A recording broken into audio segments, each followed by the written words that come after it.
سارے مسلمز جو ہے وہ ہیون میں جاتے ہیں and whoever is non-Muslim will go to hell. So I wanted a clarification on this point کہ ہر ایک کی آفٹر ڈیتھ جو ڈیسائیڈ ہوتا ہے وہ اپنے کرم پر ہوتا ہے. تو مجھے اس بات کے اوپر کلیریفیکیشن چاہیے تھے کہ why all Muslim will go to heaven and non-Muslim will go to hell.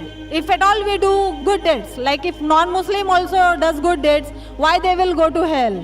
بہن نے اچھا سوال پوچھا ہے کہ ان کی ایک سہیلی نے کہا کہ مسلمان آخرت میں جنت میں جائیں گے، غیر مسلم دوزخ میں جائیں گے.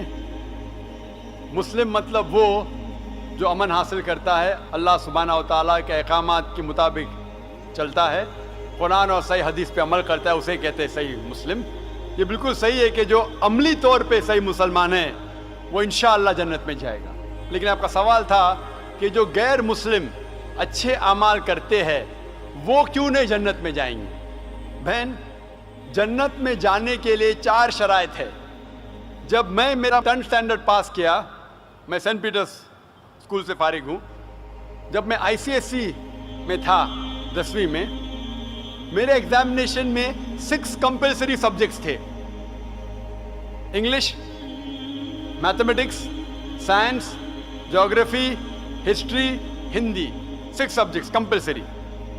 6 سبجیکٹس میں پاس ہونا کمپلسری ہے. اسی طریقے سے انسان کو جنت میں جانے کے لیے 4 شرائط ہے. یہ لکھا ہے سورہ العصر میں، سورہ نمبر 103 آیت نمبر 1 2 3، جس میں اللہ تعالیٰ فرماتے والعصر ان الانسان لفی خسر الا الذین آمنوا وعملوا الصالحات وتواصوا بالحق وتواصوا بالصبر. اللہ سبحانہ و تعالیٰ قسم کھا رہے ہے وقت کی، عصر کی، بے شک انسان خسارے میں ہے. صرف وہ لوگ جو 4 چیز میں سفلتا پاتے ہیں وہ لوگ خسارے میں نہیں ہیں. اور یہ 4 چیزیں ایمان، عمل صالحات، وتواصوا بالحق وتواصوا بالصبر. جس طریقے سے مجھے 10th اسٹینڈرڈ پاس کرنے کے لیے 6 سبجیکٹس میں پاس ہونا کمپلسری ہے. مثال کے طور پہ اگر مجھے mathematics, English, history, geography, science میں 99% مارکس ملتے ہیں، 99%، اور ہندی میں صرف مجھے 10% ملتے ہیں، اینڈ پاسنگ مارکس از 40%. پاس ہونے کے لیے 40 مارکس کی ضرورت ہے.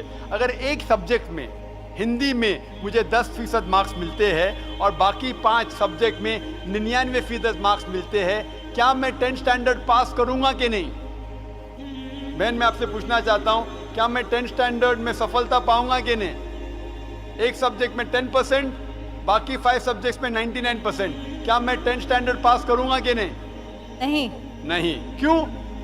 کیونکہ مجھے ہندی میں 10% مارکس ملے، بھلے 99 ملے باقی 5 سبجیکٹ میں، ہندی میں 10 فیل. اسی طریقے سے جنت میں جانے کے لیے سورہ العصر کے حساب سے 4 چیزیں ضروری ہے: ایمان، عمل صالحات، نیک اعمال جو آپ کہہ رہے، وتواصوا بالحق، لوگوں کو حق کی طرف بلانا، وتواصوا بالصبر، لوگوں کو صبر کی طرف بلانا. 4 چیزیں ضروری ہے. ایک بھی چیز اگر ان 4 میں سے مسنگ ہے، موجود نہیں ہے، اگر آپ ایک بھی چیز میں فیل ہوتے ہیں تو آپ جنت میں نہیں جا سکتے. اگر آپ کہتے کہ آپ اچھے انسان ہیں، اعمال میں آپ بہت اچھے اعمال کرتے ہیں، مان لو آپ کو 99 مارکس ملے اعمال میں، 99، لیکن ایمان میں تو آپ فیل ہے.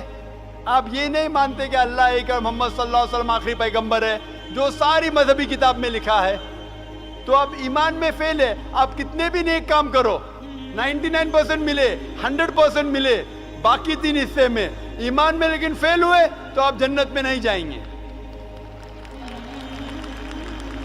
اسی طریقے سے اگر کوئی انسان نام کا مسلمان ہے، نام کا مسلمان ہے، اچھے اعمال نہیں کرتا ہے، نیک اعمال نہیں کرتا ہے، وتواصوا بالحق، دعوت نہیں دیتا ہے، لوگ کو حق کے راہ پہ نہیں بلاتا ہے، یا لوگ کو صبر کی طرف نہیں بلاتا ہے، صرف نام کا مسلمان ہے، محمد، سلطان، ذاکر، عبداللہ، تو وہ جنت میں نہیں جائے گا. اسے جنت میں جانے کے لیے ایمان، عمل صالحات، وتواصوا بالحق وتواصوا بالصبر، 4 چیز کی ضرورت ہے. اسی لیے آپ اعمال کتنے بھی اچھے، اگر ایمان نہیں ہے کہ اللہ ایک ہے اور اللہ کے علاوہ کسی کی عبادت نہیں کرنا چاہیے اور ایمان نہیں ہے کہ محمد صلی اللہ علیہ وسلم آخری پیغمبر ہے تو آپ جنت میں کبھی بھی نہیں جائیں گے. بہن کیا آپ میرے جواب سے سہمت ہے؟ Yes. Thank you for clarifying the point. You're most welcome.